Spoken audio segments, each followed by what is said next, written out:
You're listening to TrawlCast.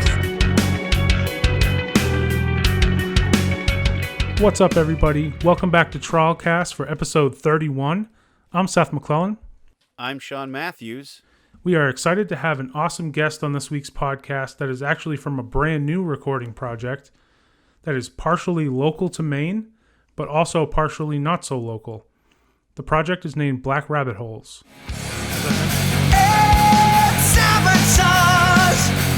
Masterminded by me.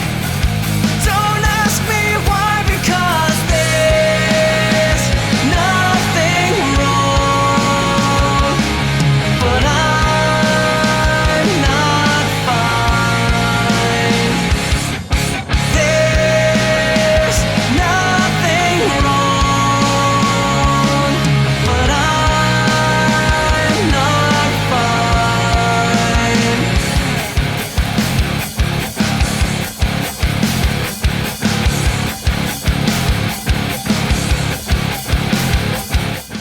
As I mentioned, Black Rabbit Holes is a brand new, heavy alt-rock recording project of songwriter and multi-instrumentalist Eric Hartman from Windham, Maine.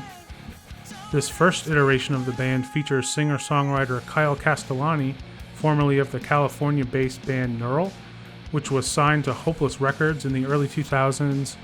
They were on the label roster alongside bands like All Time Low, Avenged Sevenfold, Sum 41, and Taking Back Sunday, and were also featured on Warped Tour. So the 3-song debut EP from Black Rabbit Holes is titled EP1. It's out now on Spotify and all the major streaming platforms. And joining us on the podcast, we have Eric Hartman, who played all the guitars, all the bass, and all the drums on the EP. This was a really fun interview, so we hope you guys enjoy it. Cool. Well, thank you very much for coming on, Eric. We really appreciate it. Yeah, absolutely. Yeah. So, why don't you tell us a little bit about yourself, like your musical journey, and how did you arrive at starting the project Black Rabbit Holes? All right, so I've been playing for a while now, doing all kinds of projects over, I don't know, maybe the past 25 years or so, and I've had a little success here and there. Kept busy, had some fun. I guess you could call me a multi-instrumentalist, but the first thing you got to understand is I'm not Dave Grohl, right? I don't have that level of deep talent. I'm a bass player by trade. That's usually what I do in most bands, but I've always done some songwriting since the very beginning. Most of my favorite bass players have been songwriters. So I picked up enough guitar and enough drums so that I could just help the writing instead of just coming in with, hey, listen to this cool bass lick I wrote. I could come in with something a little more established, a little more fleshed out. But when it comes to playing other instruments, I'm kind of faking it. I can't really do much beyond what I need to do, for the songs I write. So we got to wind back to maybe 10 or 12 years ago. I was living in Tempe, Arizona, and I was out there for a while, and that's where most of my musical experience has happened. Cool. Although before then, I lived in Boston for a while, so I have a little bit of a history in Boston. But about 10 years, 12 years ago, I wasn't really doing any bands at the time. I was kind of, just burnt out by it. So I decided I was going to focus on trying to get some of the songs that I had written for other bands, for myself, whatever, just recorded proper. Get them so that they were something I could put out and be proud of. Yeah. And not to spoil it, but that was really hard for me to do. And Seth, I don't know, your background, as a bass player. It's really hard to get momentum. For me, it was, at least, to get momentum in bands for people to be like, yeah, let's let the bass player write some music.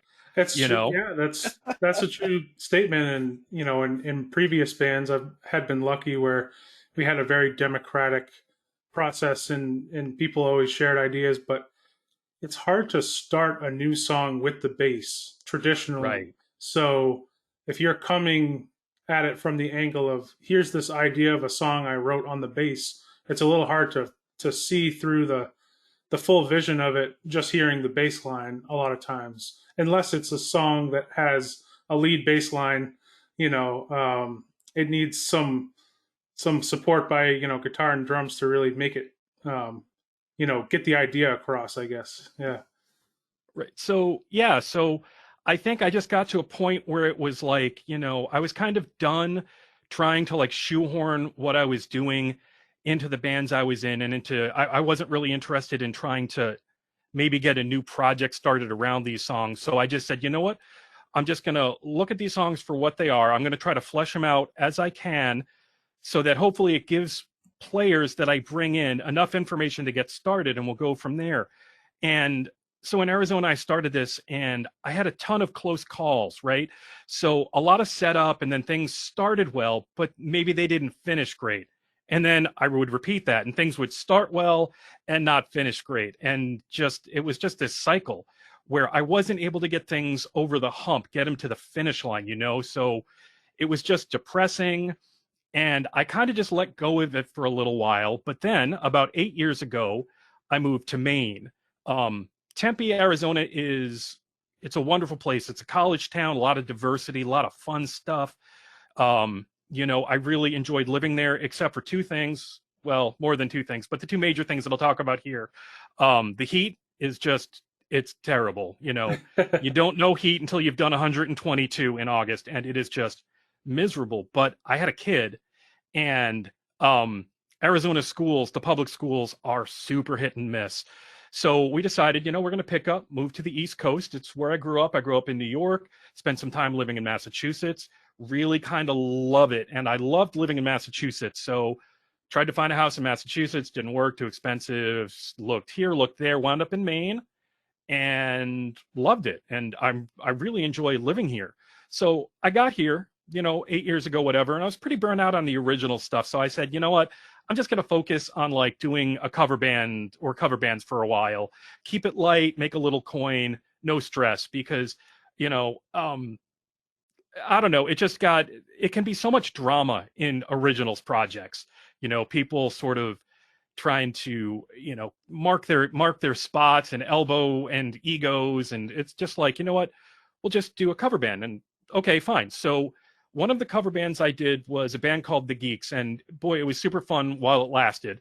When we were an 80s cover band, and at the very beginning, we did a one-day demo at the Halo studio. So the drummer in that band said, "Hey, let's go to Halo. Let's do a quick, dirty, pretty much live demo with John Wyman." And you guys, that's Luke Bergeron, right?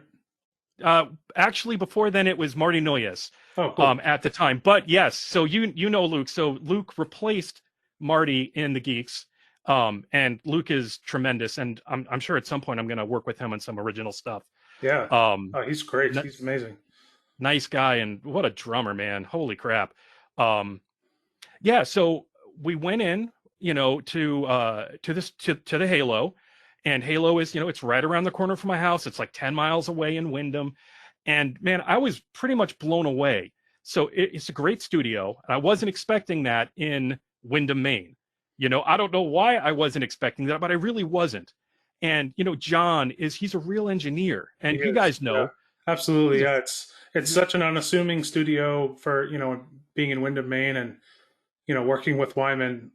We've said it many times on the podcast, but I've got the chance to work with him over the years, and just an incredible engineer and a really nice guy and easy to work with. I was going to say that I think one of the big reasons it's so unassuming is when you walk up to the building, it looks abandoned. Like it doesn't look like this, gorgeous studio. Like when you walk inside, it's a totally different monster. It's beautiful. The control room is just awesome. And I mean, I love going there. Just even if I wasn't recording, I'd love to just go sit there and hang out because it's beautiful. But it is super like unassuming that you walk up to this old farmhouse. Yeah, it's an old barn. Yeah, and you walk in and you're like, oh, okay, this is legit. And that live room sounds awesome. Amazing. I've done so in Arizona. I converted my garage to a little studio. And, it was exactly what you'd think of when you convert a garage into a studio. The dimensions were all wrong. And some things sounded fine, but drums sounded terrible in that room, just hideous. And I always hated trying to record myself there because, first of all, trying to record yourself doing drums is just horrible because you're behind you're starting things behind the glass and running to get behind the kit and then running back and then running forward. And it was a nightmare. So I was like, oh, okay, this room sounds great for drums. And for pretty much everything else too, Oh yeah. Yeah. and, Absolutely. yeah, so John's a fun guy, and we had a lot in common and we kind of hit it off, and so we're in there talking, and during the session and, we're doing whatever. And we're just doing 80s cover songs that we all knew by heart. So it wasn't like we were stressed or anything. So John and I were just kind of bullshitting. And I found out that John was one of the engineers on the 6 Gig album, Tin Can Experiment, Absolutely. which is one of my favorite guitar records. So like ever. Like it's like that and Dirt from Alice in Chains and Downward is Heavenward from Hum, like just the best. And I kind of freaked out on him a little bit because, when I was younger, like I listened to that record, like, I don't know, for like a year, maybe every 2 or 3 days. So I was like, okay, this is a thing. And I mean, I can vividly remember trying to dial in a dual rectifier using Tin Can Experiment as the guitar reference, just sitting there and just making, these 2-degree, 3-degree incremental change, trying to dial it in. And in case if you're wondering, we didn't even get close. It was just horrible. Yeah, that's But- a record that, being Mainers, Sean and I, like, I mean, we grew up Oh, with. yeah. And it was one of those first records, like, I think I was maybe like end of middle school, beginning of high school, that like, made it seem possible for somebody local who played music to get to like the next level. And you're right, the guitar on that record is great. It's all, and, Walt Craven's amazing. So Yes. Oh man. So yeah. So like I'm in there and I'm like, okay, this is an opportunity. How can I not book time with Wyman? So, I figured I'd book some time and make one more push at it. Right. So like at this point, I'm like, if I can't make it happen like this, with somebody as talented as John, and get it done and be happy with it, get it over the finish line, then no worries. I'll just put it away. So I booked the time and I said, okay, let's book a few days and we'll come in and we'll see what happens. So the initial idea was I was going to demo this stuff at home and then I was going to get help in the studio redoing scratch tracks, right? I had no real interest in, me doing everything. That wasn't the plan. I was going to find a drummer, then a guitarist, and then a vocalist, and then go in and then just kind of piece things in and out. But to make a long story short, I couldn't find people to do it. Again, stuff started well, but, it just kind of, I never got the momentum I needed. And I think part of that is a lot of the songs I write are a little bit niche. And a lot of the songs I write are more complicated than they sound.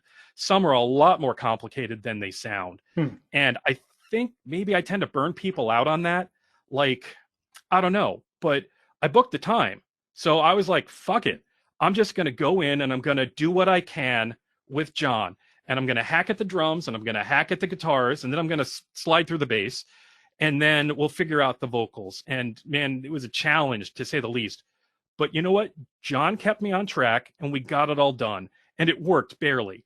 Like, just like, like skin of the teeth kind of thing, like just insane.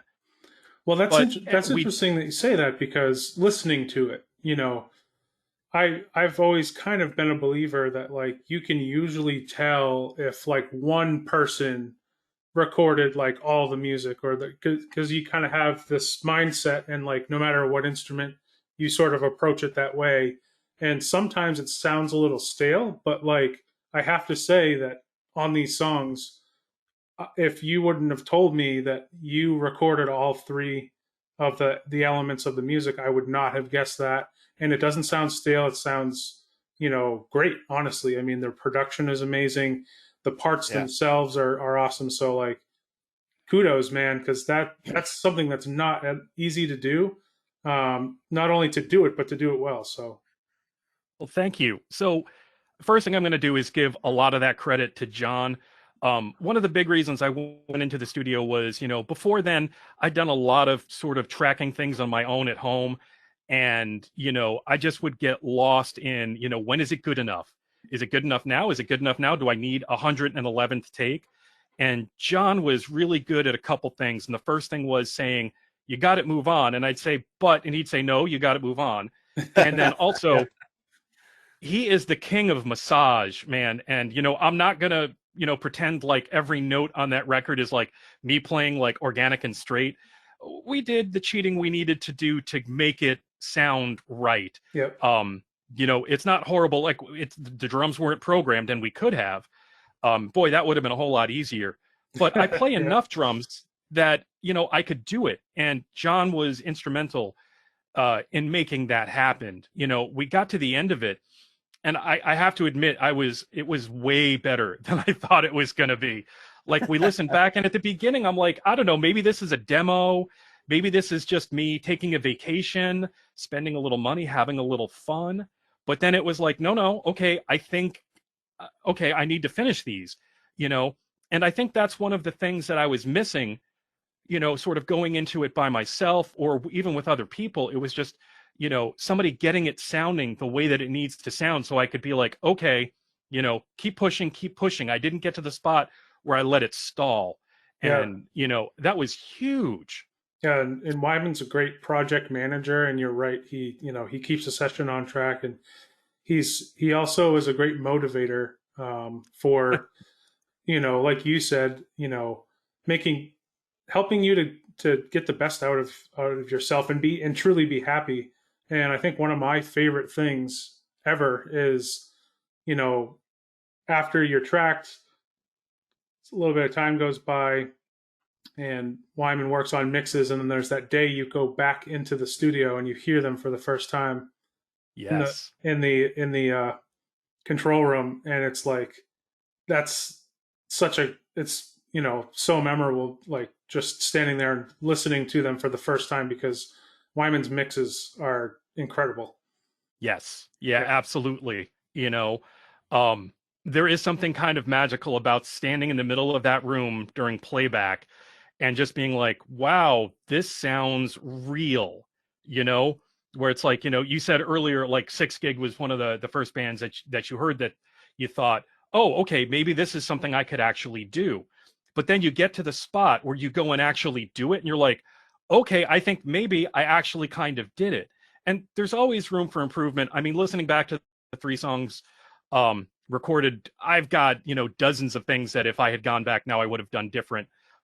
But that's me, like every day of my life, just being an anal retentive, self-hating dickbag. So John was great about saying, hey, even if you went back and made those fixes, no one's going to like these songs any more or any less with changes.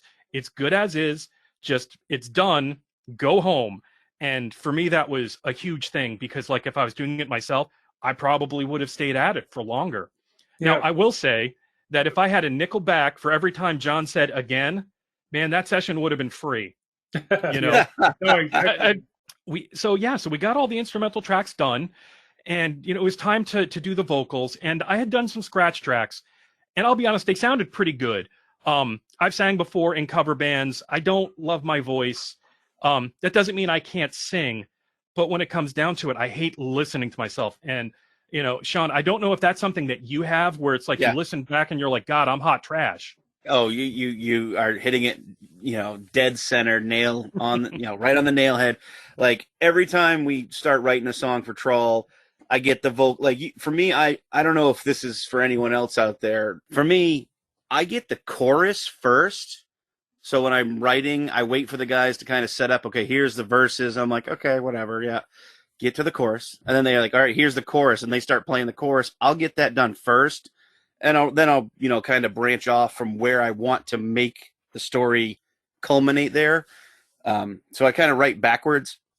But then anytime Seth's recorded us, I'm like, Jesus fucking Christ. If I could just punch myself in the throat and fix it, I would love to.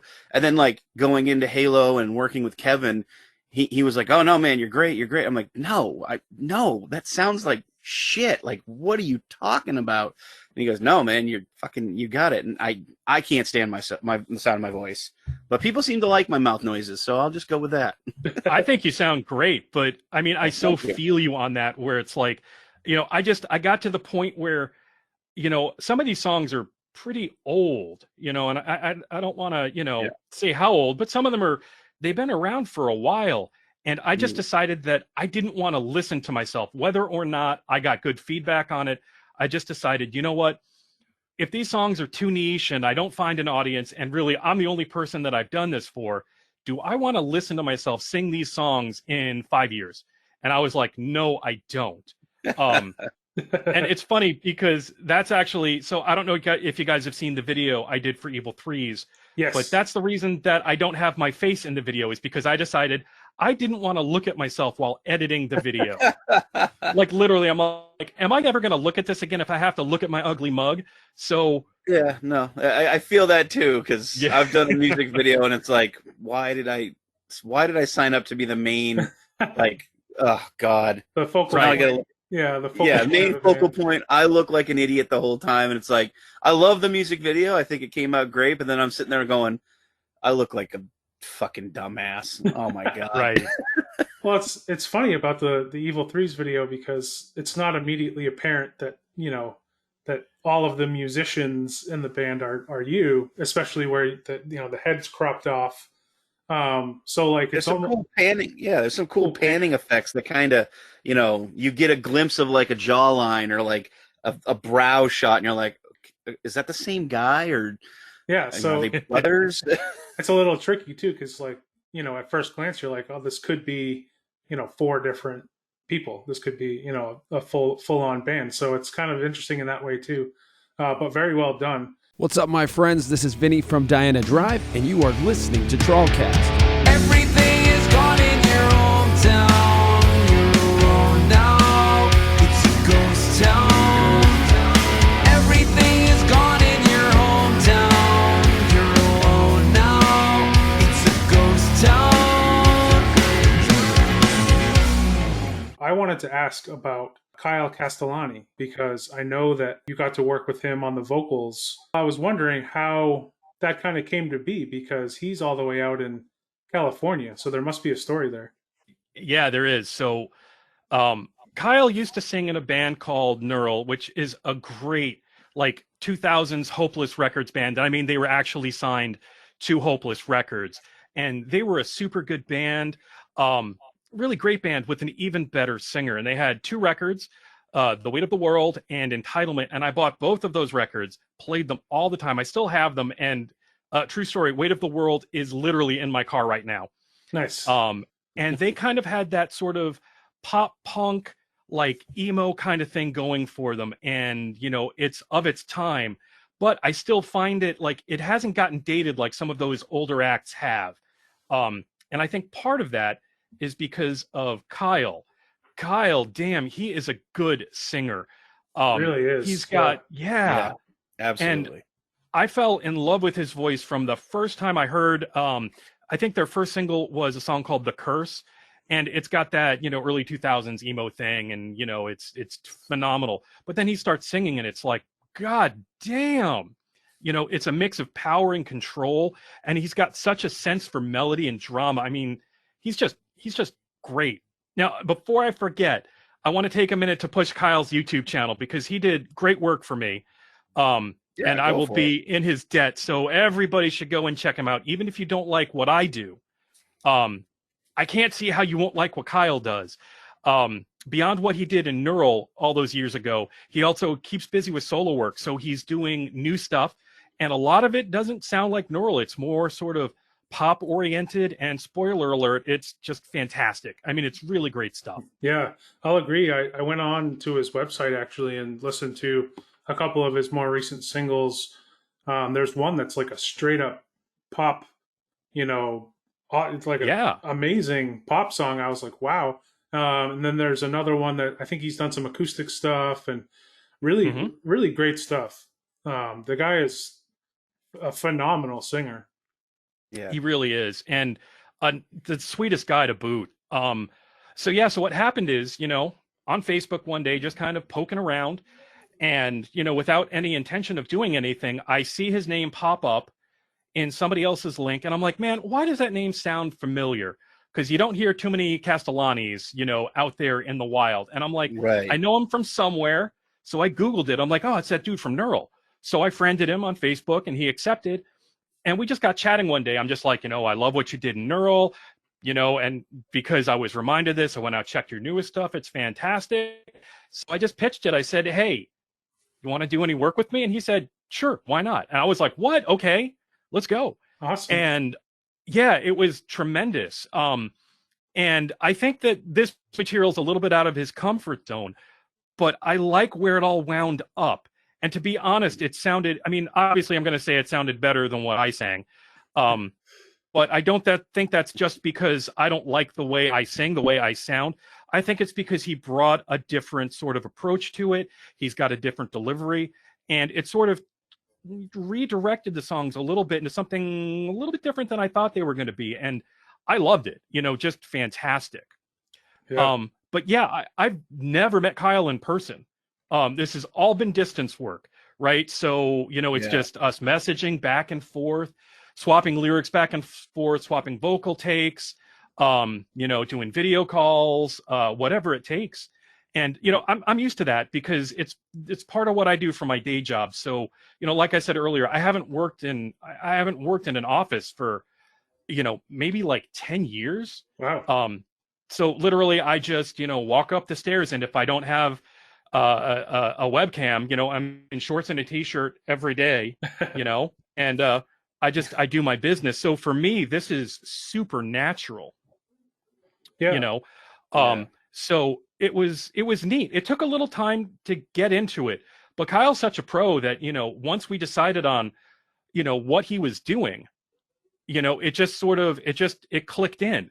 For the 3 songs we did on the EP, the first 2, Ascension and Content, I pretty much wrote everything myself. The lyrics, the melodies, all the parts, but we straight up collaborated on Evil Threes, Nice. Which is the single in the video. And like I said, I think the direction he took it was a little different than I thought it would go. But I'll be honest, I was having trouble getting that song done. So he was for lack of better term, a blessing for the song, where it was like, he was just like, oh yeah, I got this, and went off, and in like a day, he's like, what do you think of this melody? And it's like, well, that's brilliant. So like, I was literally like, that's tremendous, Yeah, that one has a special magic to it for sure. And I think it was a wise choice to pick for the single. It just has this mix of styles, and I can hear in that song, I can hear somebody who loves, 6 gig and that sort of, 90s alt stuff, hum, like you had said earlier, maybe like Failure, stuff like that. I can hear somebody who's into that, but I can also hear Kyle's, he's got that pop punk thing going on, but the chorus opens up and it's this really cool, 90s alt, sound with a little bit of a twist. I love it. It's something that, like, over the past, since we started talking about doing this episode, I've listened to it easily a dozen times, and it's just a great song. Thank you so much. I really appreciate it. Sometimes I think that the stuff that I write is so niche that maybe not a lot of people are going to appreciate it, but some people have been saying some really nice stuff about that song in particular. So it really makes it kind of worthwhile. But yeah, you're absolutely right. I'm a huge fan of the 90s, and the chorus was mine. It was literally like the first thing I wrote in that song after the music. And once I got that chorus, I was like, okay, that's something, and it kept bringing me back to it, because the rest of the song is kind of a little bit, it's pretty complicated. And we'll circle back to that in a minute, but you're right. I like that proto emo stuff from the 90s, like Hum and like Sunny Day Real Estate. Yeah. I also love grunge, Alice in Chains, Soundgarden. Absolutely. And then I like some more like out there stuff, like King's X, Coheed and Cambria, and I think that's that's where I try to aim my stuff to wind up, but I think it just goes wherever it wants to go. But then, and I know you guys are fans of, I'm a huge fan of heavy proggy stuff like Tool, Just like, yeah. Seth's that's you're Yeah. talking Seth's language immediately.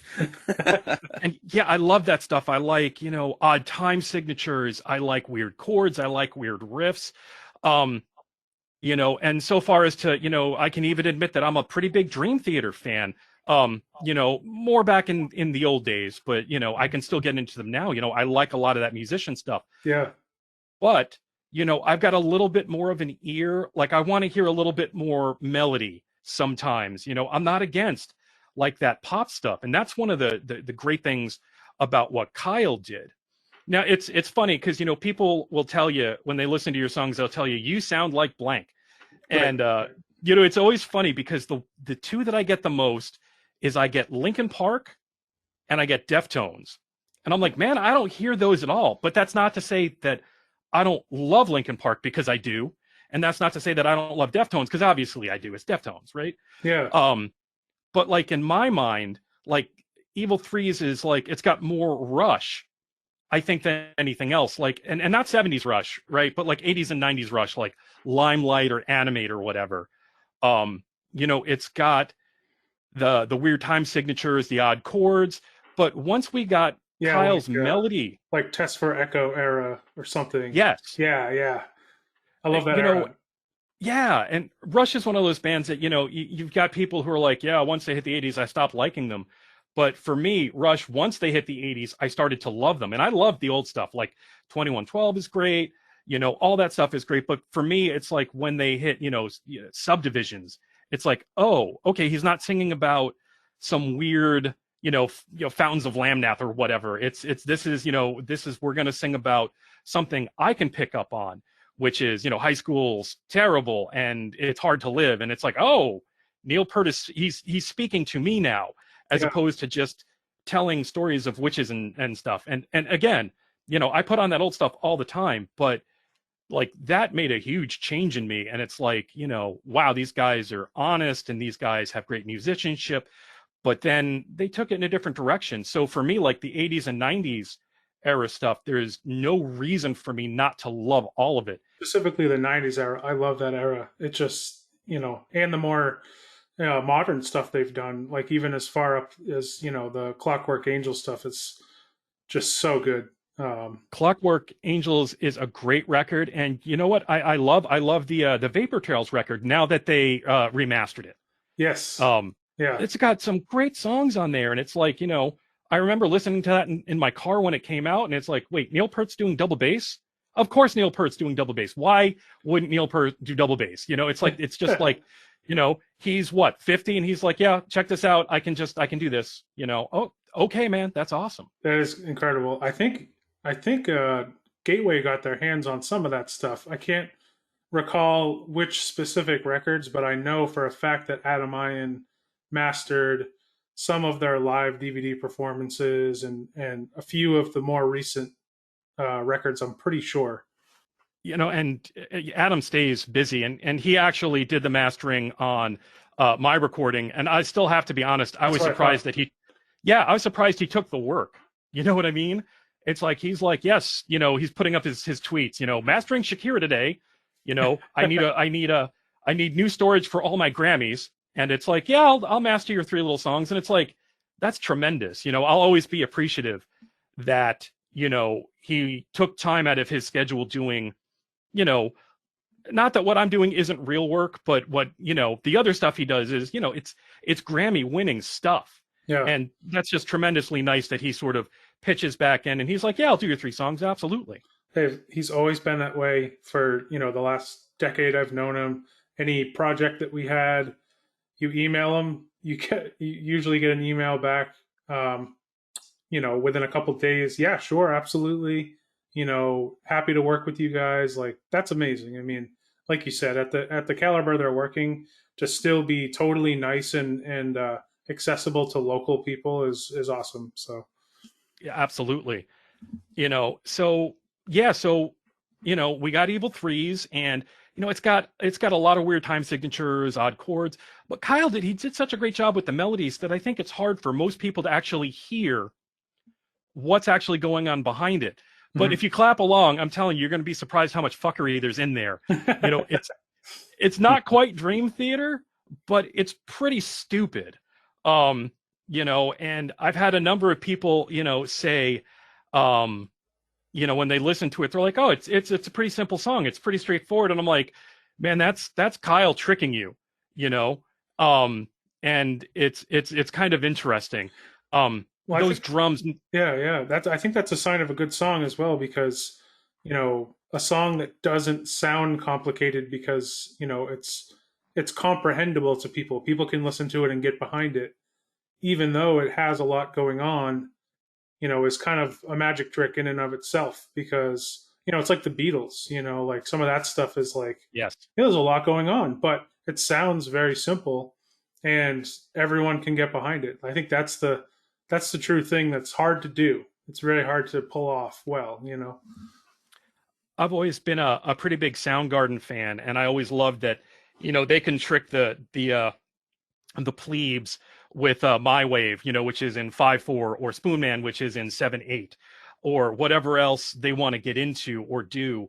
You know, Chris Cornell wrote such great melodies that you would lose track of the fact that he's doing all kinds of weird stuff, or him or Kim or whoever is writing the riffs is doing such interesting things. Yeah, I was actually surprised. I was listening back to the EP today, and you started the EP off with a waltz. You don't hear that often. So yeah, I was like, man, this guy started this EP off with a waltz. Good for him. You are correct. Yeah. So in addition, I mean, I've talked a lot about like the bands that I like, and pretty much all the ones I've talked about are hard rock or are metal.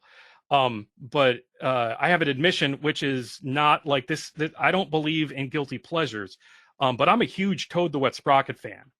Right. Nice. So like I can sit there and just listen to, you know, Walk on the Ocean, you know, all day long. It's just beautiful song, harmonies, lilting, 1, 2, 3, 2, 2, 3, 1, 2. It's like, oh, that's lovely.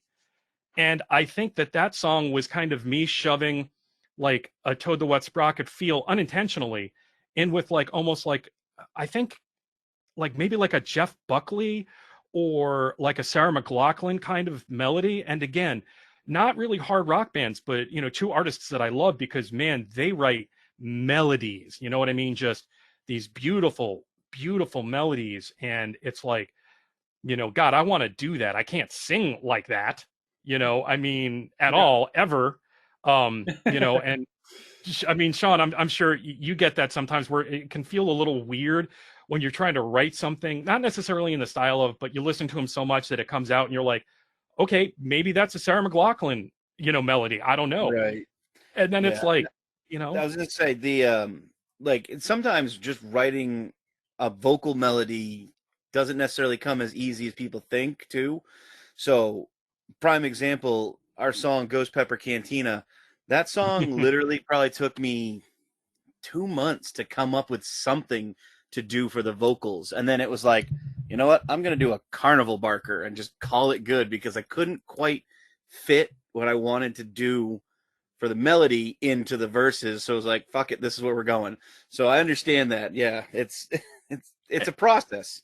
Yeah. And that's a great tune. What fun that song is. Thanks. I mean, it's like, you can hear the influence. I mean, you've got some Faith No More, you got a little bungle in there. Yes. You know, I don't think that's a surprise, but you guys took that and just, you did something interesting with it. So many bands that are like, I like Faith No More, so I'm going to do the funk metal thing. And, you know, you got your Billy Gould on, and I love me some Billy Gould. Don't get me wrong, but you never once sound like you're trying to do Billy Gould, you know, thanks. and you don't sound like you're trying to do Mike Patton, and it's fun. And you don't really hear fun music like that anymore. And I wish I could write something like that, because I just can't. But yeah. And I mean, your whole EP is just, it's fun. It's a good time. Thank you. And that is missing from music. Thank you. That makes me feel really good, because that's what we really hoped to kind of get across. I mean, some of the songs have a little bit more of a serious message, or you know, something to take away from it, but some of them don't, you know, but like overall it's just really fun, you know. No, I'm just saying, like I know, but I'm saying like Ghost Pepper Cantina is not cereal. I mean, serious? Yeah, right. It's like, but we had so much fun doing it, and I think I love kind of the unpredictableness so far of the stuff that we've come up with, in that Mm. we don't really talk about or overthink. If we come up with an idea and it doesn't fit in with anything else we've ever done before, who cares? Like, maybe our sound is that we don't have a specific direction or whatever. And so far, and who knows, maybe we might stumble on something that becomes our sound. But for right now, I love just writing songs, and whatever those songs are, then let them be that. I would say we write just what makes us feel good and what makes music fun. Like we're trying to bring fun back into being in a band, because there's a lot of bands out there that are very serious, and that's cool, but we want to have fun with it more than anything, because that's what we're doing. Was we're having just an absolute blast, and we try to push that into every song. And like Seth said, there are some that are more serious than others, but Right. for the most part, we're still trying to have fun and maybe be a little goofy. Like Ghost Pepper Cantina was definitely something that we wanted to. I mean, I don't know how they thought about it, but when I started getting all the lyrics and everything, I was like, this is going to be another song that's in a Halloween soundtrack, and I can't wait for it. You're going to have Thriller, you're going to have Oingo Boingo, you're going to have Monster Mash, and then our dumbasses singing about a bar. Like, let's go. Let's go. I mean, that's exactly. great though, and I mean, like you said, sometimes it's just kind of fun to sort of let go on the idea of what something should be, and just let the melodies or the lyrics or the music just kind of steer itself, Right. And for me, that is one thing with Evil Threes that Kyle really did bring. I would have never thought to put, like, in the verses, the melodies he came up with, and some of the harmony ideas and everything else. It's like, I'm bringing, Hum, Sunny Day Real Estate. I'm bringing, King's X. I'm bringing Rush. He's bringing Yellow Card. He's bringing Fallout Boy. Right. And Right.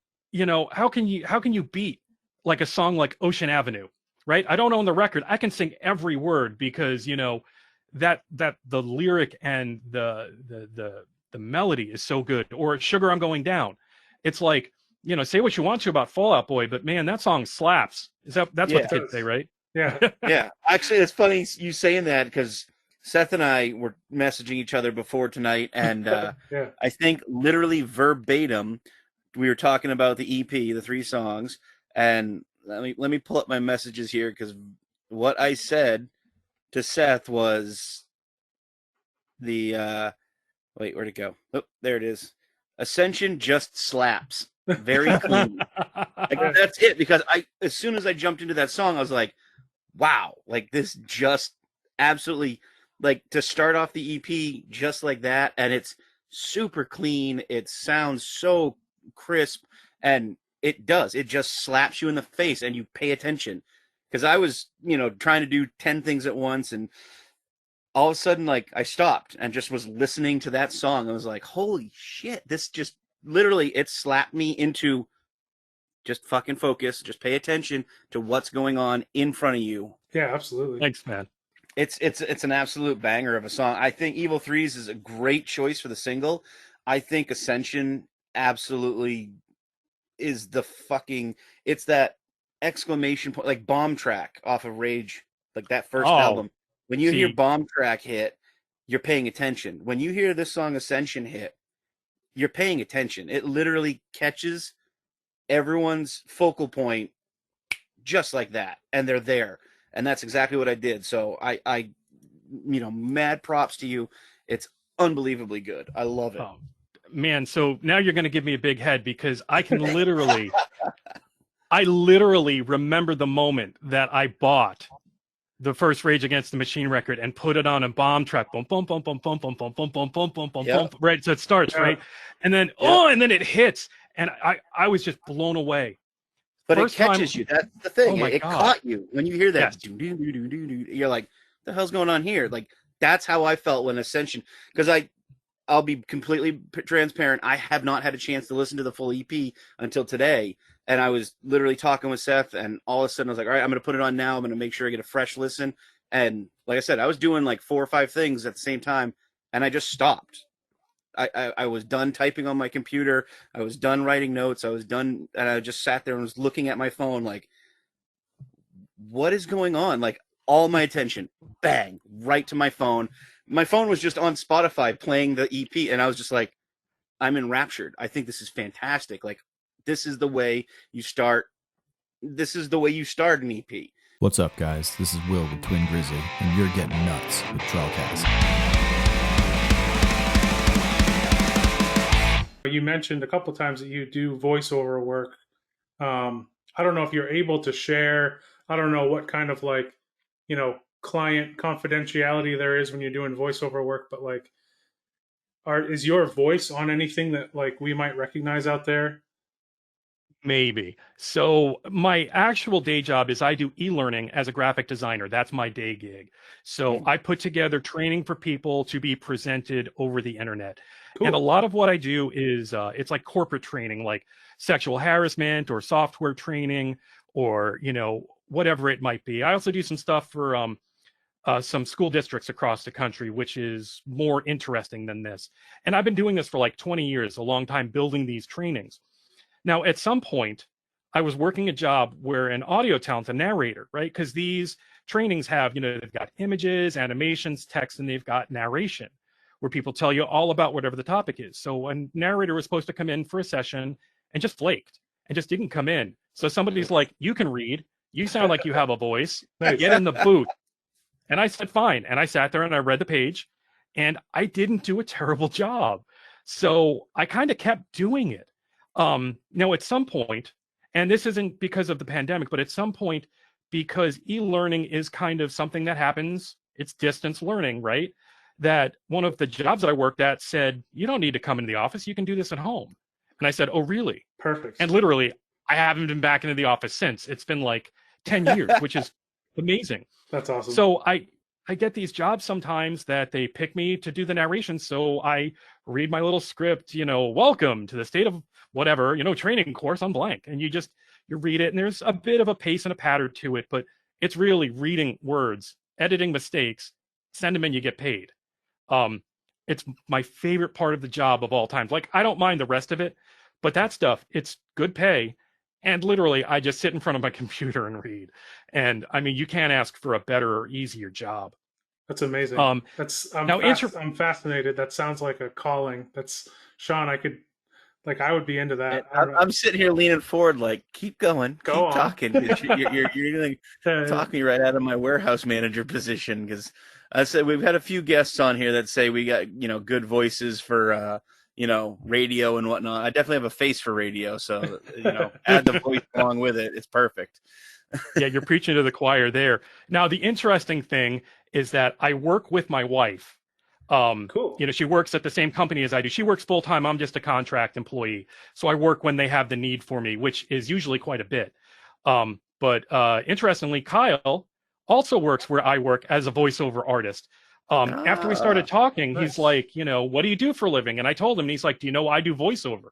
And he does a lot of character stuff. Like he'll do, he does one of the best pirate voices I've ever heard. So he's done animations where he's been, the pirate, and I don't really do that kind of thing. I mostly just read e-learning because it's what I've got the skill for. But he does all kinds of stuff. That's cool.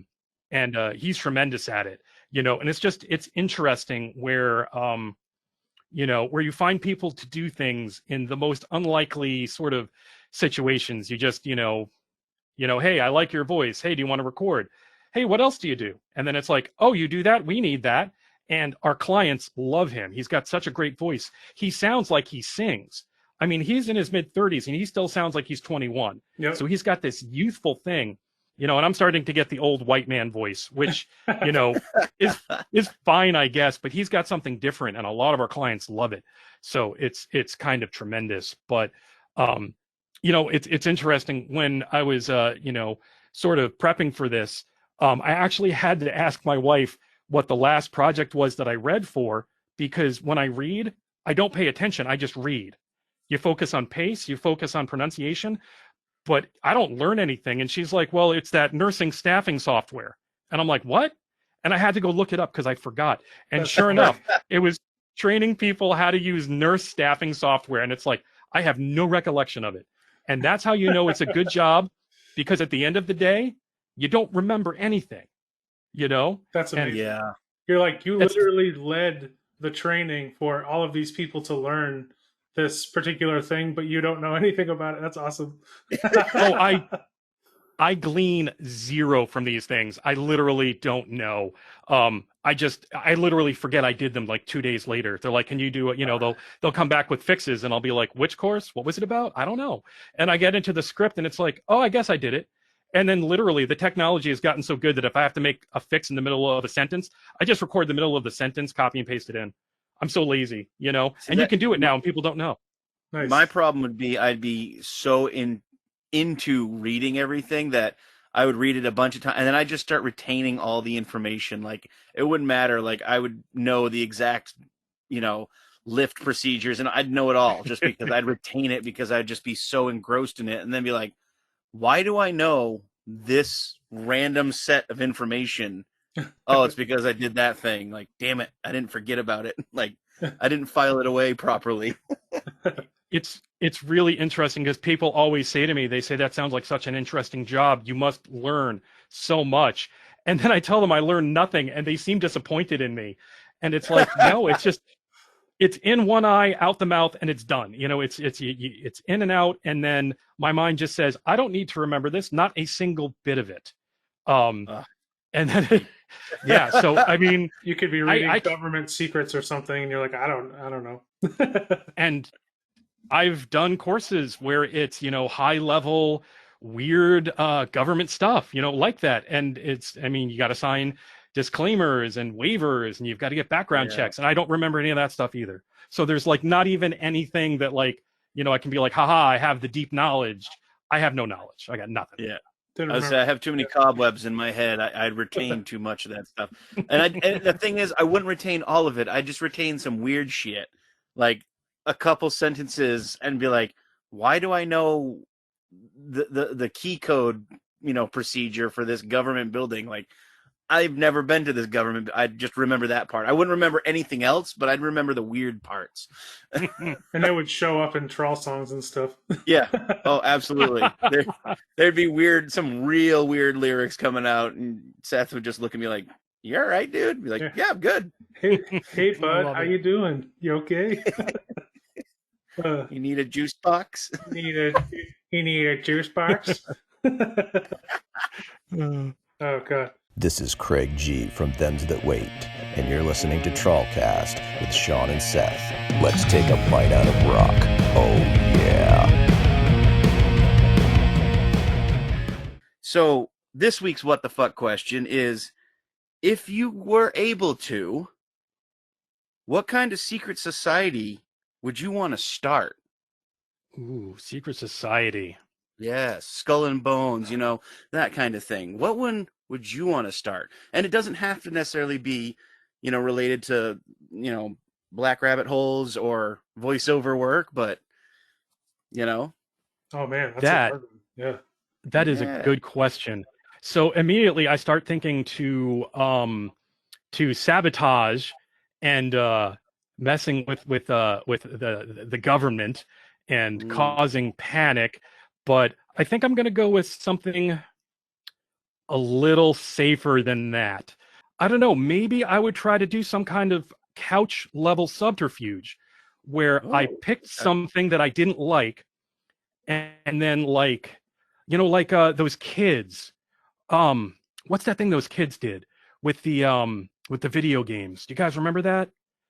The GameStop, where the stocks. They bought all the stocks and raised the price of it, right? Yeah, stocks. Yes. Yeah, so so it was hedge fund managers, and they were trying to short sell GameStop and make a bunch of money. Now, I only have a passing knowledge of what that means, but the kids who were smart basically fucked them up and made all of these rich people lose money, kept GameStop in business. And I just thought, they lost billions of dollars. It was intense. And basically, from my understanding, they were pushing the price down so that they could sell it and just get rid of it and just be done with it, so it wasn't in their portfolios. But when they kept dropping the price, these kids were like, "Hey, I can buy 1,000 shares for $5." Like, it's like trading in video games at GameStop. So then they did the reverse and ended up blowing up the GameStop stock to unbelievable levels. And then all these people that were like already set, had it planned to sell on a specific date, like the sale went through and they're like, "Oh shit, I lost a ton of money." Oh my, I know. It just, and it was crippling people, and I was laughing at it. So, good on those boys, and girls, all of them. I love the idea of people without means enacting some kind of action,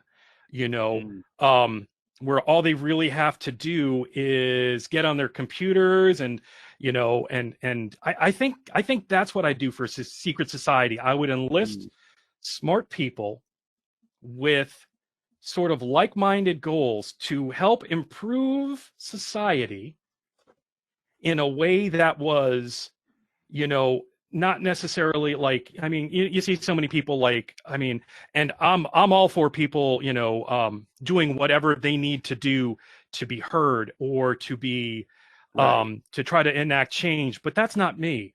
So what if I could find people to help me do it, or even decide what to do? Right. Put really smart people together, a think tank, a couch think tank, to sort of improve life for people who need help, who maybe can't do it themselves.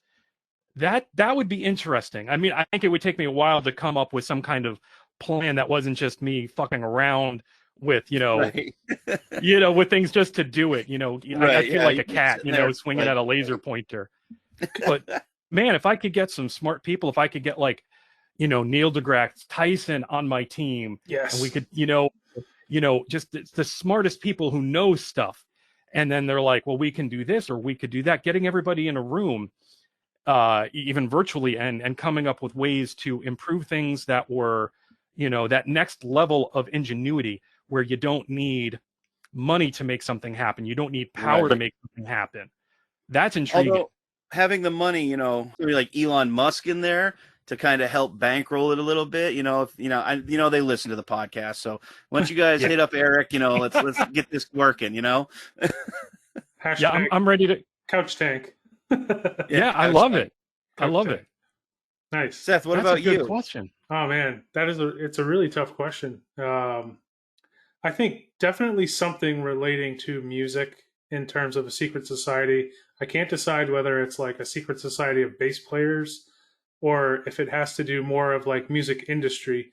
I really like Eric's idea of like finding a way to sort of hack the traditional systems in which people operate in terms of like, say streaming, as a regional or local artist, we're making, a fraction of the amount per stream as the, some of the larger artists like a Taylor Swift or something. So how can we somehow band together to kind of, circumvent the normal channels and actually get like pool our collective small powers into like get a little further ahead as a collective, and make it make sense for the music industry.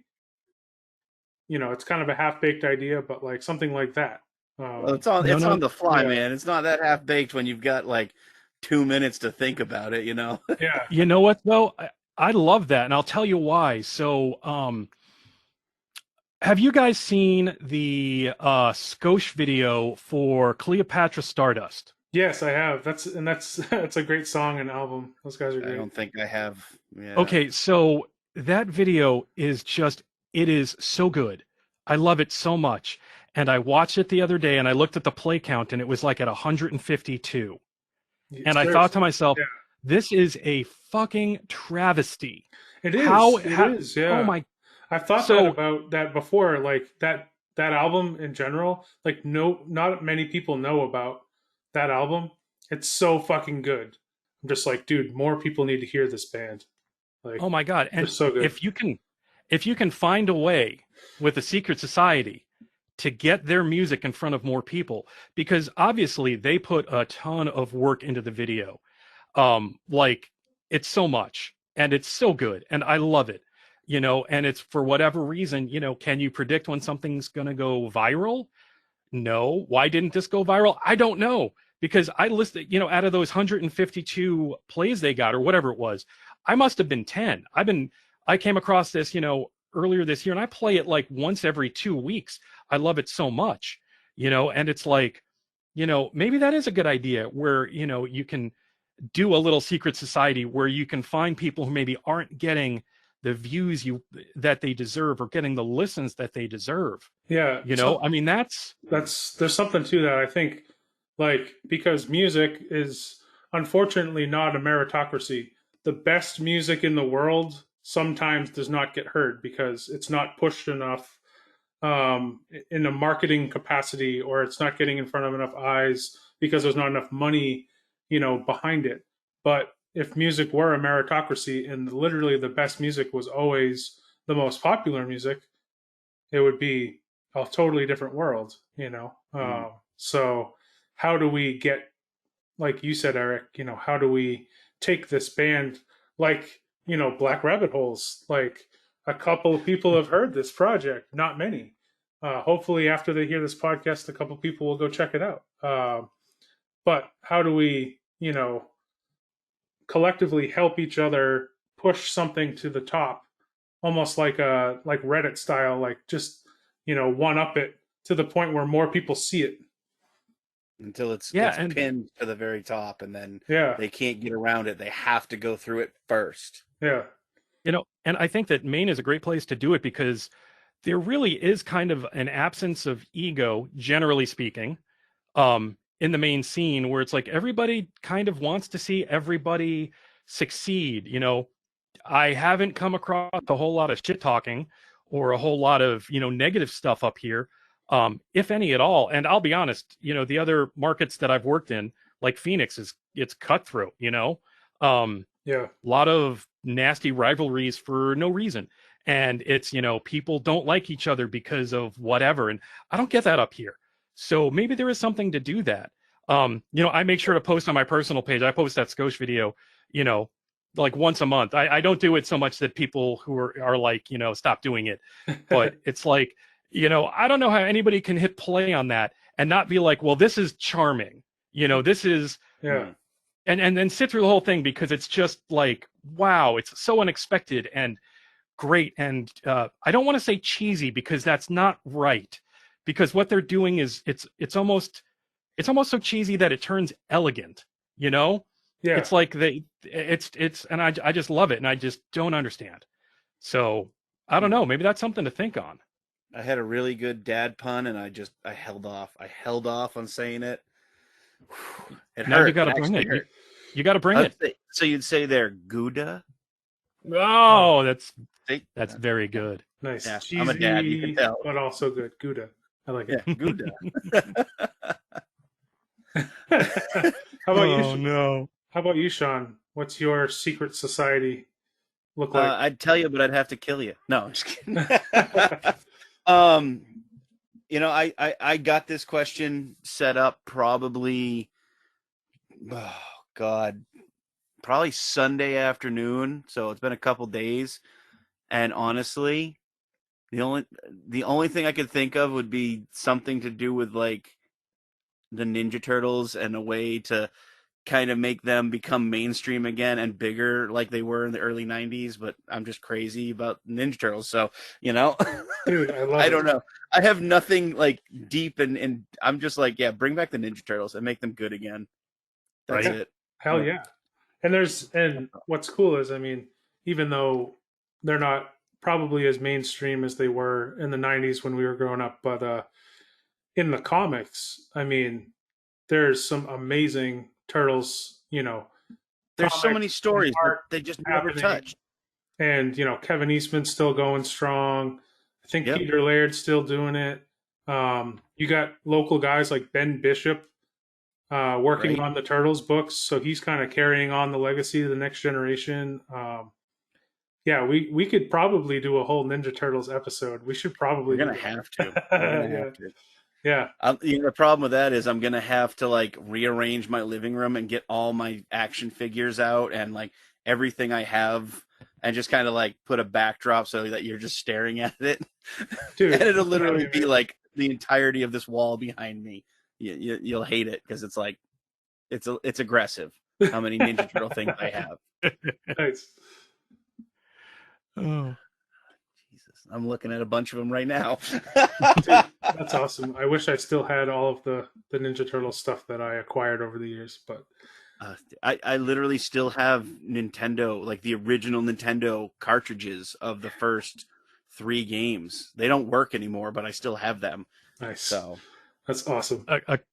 A couple years ago, I had to put a new rule in place, which is no more figures or geek crap from my family at the holidays, because literally I'm like going to be buried in it. Like, I've got my monitor speakers, and on top of one I have a Rick and Morty Plumbus, and on top of the other I got a Baby Yoda, and then I've got so much Star Wars and Bob's Burgers, and I've got Crash Bandicoot, and it's like I had to say no more, because it's just like I can't do any more collectible stuff.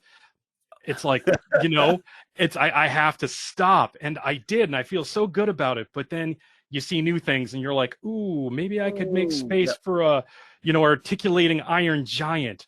Or if they came out with new good Teenage Mutant Ninja Turtle stuff, absolutely. Yeah. Back in the day, there was nothing better. There was so much good stuff back in the day. And, Absolutely. I know, Seth, you just messaged me on Instagram the other day, and it was like a ad in like a store flyer that was like $3.99 for a Ninja Turtles figure, and I was like, "Yep, I remember those days when it was like $5 and you got an awesome toy, but you had to break out the tool, like the weapons and stuff, and you always lost half the weapons like the first day, but it didn't matter because you had the fucking turtle. You were all set." And I had so many different versions of the same Ninja Turtle over and over and over again. I still do have them, but I know one of my favorites was the pizza shooting one. So it's basically a bigger Ninja Turtle with the pizza like box on their stomach, and you put the pie in their back and you click their arm and it shoots out. Like I have like 5 of those. I don't know why. I had the van that shot the pizzas. Yeah. Which was awesome. Yeah. Yes. Oh man, so many cool memories. And and the thing is, the only thing I've always wanted that I never got was the Technodrome. Like I wanted just a giant Technodrome. I wanted it. I've seen it for sale a couple times on like eBay or like Facebook Marketplace, but they're like, yeah, $600. It's basically brand new. And I'm like, I don't have that money right now. If I did, I would totally buy it, and you'd see me. There'd be pictures of me, Seth, on Instagram of me laying in my underwear playing with Ninja Turtles with a Technodrome. The Technodrome. Absolutely. Nice. But I understand what you're saying, Eric. Like collectibles and geek stuff. Like I'm literally, I don't know if you noticed, I'm looking around my living room and I'm looking at 1, 2, 3, 4, probably 6 or 7 foot long shelves just full of Pop Funkos and action figures and stuffed animals and Deadpool collectibles and Star Wars. That's the problematic bit, is the fact that I thought, like, as I got older, I'd be less into that style of collecting. But the problem is I'm still collecting the old stuff. Like, 4 or 5 years ago, my wife got me a Millennium Falcon, one of the old school ones where the, the top comes off. And, but then I need the new Rick and Morty stuff. Like, I'm staring at, a SpongeBob thing and a Mario thing. And I've got one of the, I forget what it's called. I'm having a day. The portal shooter from the Rick and Morty, and I've got one that like operational. And you point at a wall and it puts up the swirly circle to jump through. Oh, and it's nice. Like, do I need that?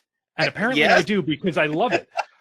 But I keep adding new sort of like geek interests to it, where it's like you'd think I'd be over it, but no, because I've got to have a Bob's Burger shirt.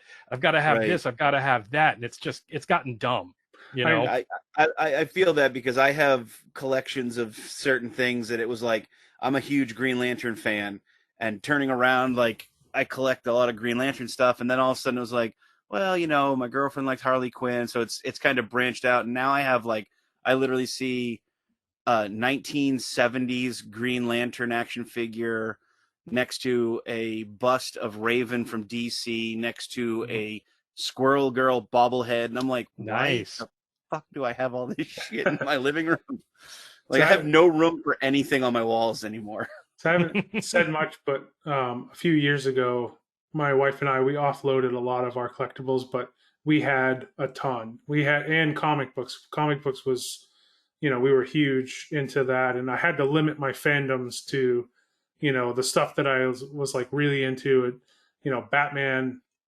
I had 1,500 Batman comic books. I had all the figures, and unfortunately, like I said, I unloaded some stuff. But hey, my wife and I bought a house this year, so there's a good. So yeah, there's a You know, turnaround with that. like, You unloaded some stuff, and then you turned it into a yeah.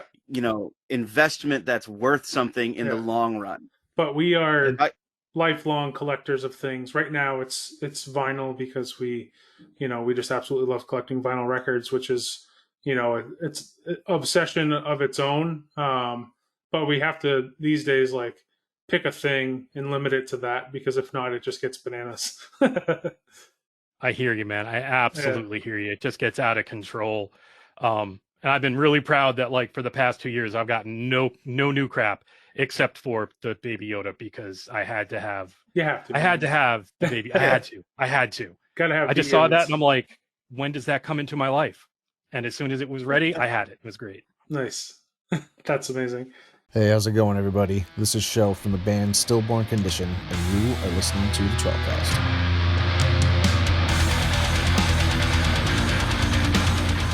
going back on topic, what's next for Black Rabbit Holes? Like, you have any future plans, anything big in the works, or anything just in the works in general? So, yeah. So, I mean, obviously past 12 months have just sucked. And I don't want to call anything a plan, but I've kind of got this loose intent, which is while I'm promoting this release, I want to start thinking to the next release. And I really think I want to do it with a local singer. And a couple reasons for that. Working with Kyle's been awesome. But like I said earlier, he's got a brand new baby. He's busy with his day job. He's got his own music to record. And again, I sort of had the intent in the beginning of using Kyle just for a few and then bring in somebody new. So I think now's a good time for a change. And I really want to get more integrated into the local scene.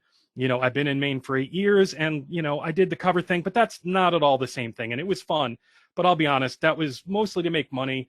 I find it hilarious that I can make money playing Jesse's Girl.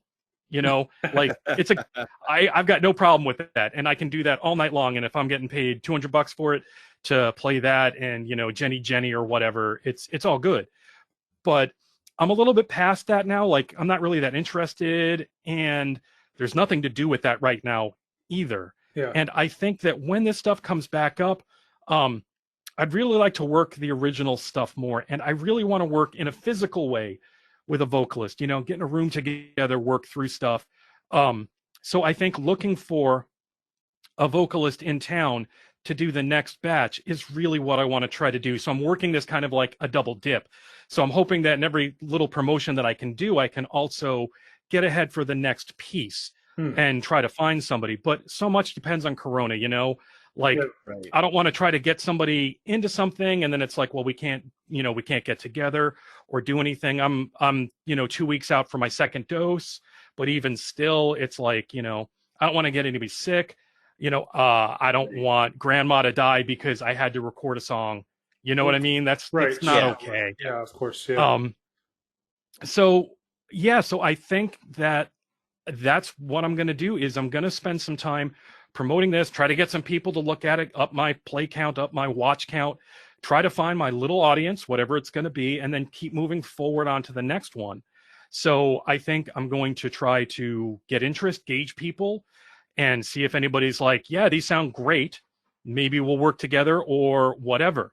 And I got to be honest, I'm optimistic as hell right now because I've had a really great weeks. People have been saying some nice things, about the music. So, Face Melter, Sean, said some very nice about the Evil 3 track each time it's played on the Face Melter.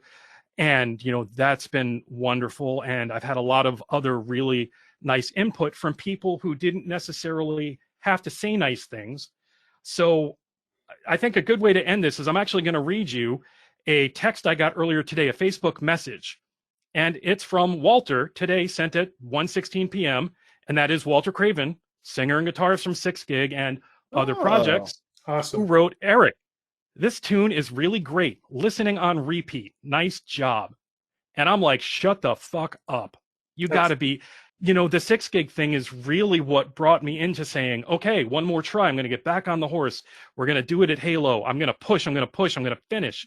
And then just to have him say, hey, it's good, it's a big deal, Yeah.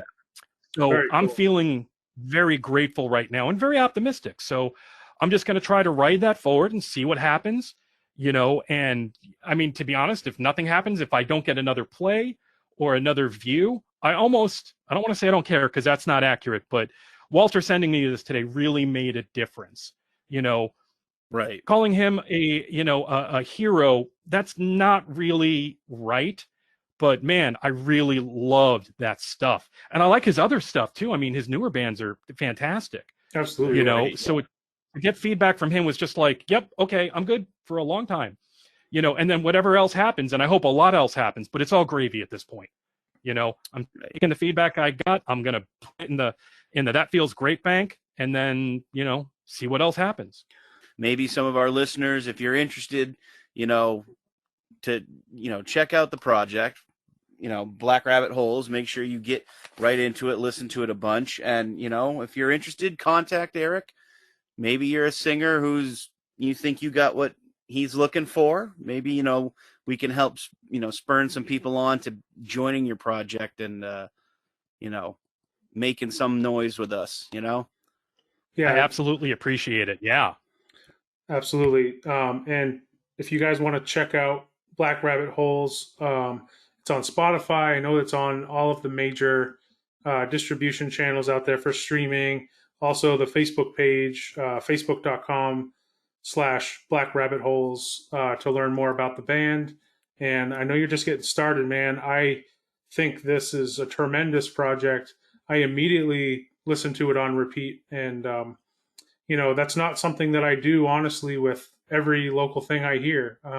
There's a lot of stuff that I'll give it a listen, and it might be okay, but I might not go back to it. I've been spinning this thing for the past, like I said, almost a week. So really great job. Awesome to get to know you better and to have you on the podcast. So thank you. Thank you guys. It's been a lot of fun. I kind of knew it would be. I mean, listen to your other podcasts. You guys always have a good time. So it was great talking to you guys. And, I'm sure you get this a lot, but I love what you're doing with Trawl. Again, what an interesting project, and I think the world can use more projects that sound different, that sound unique. And you guys definitely, you guys smashed that button. So, good job. Thank you. Thank you. Thank you. Thank you.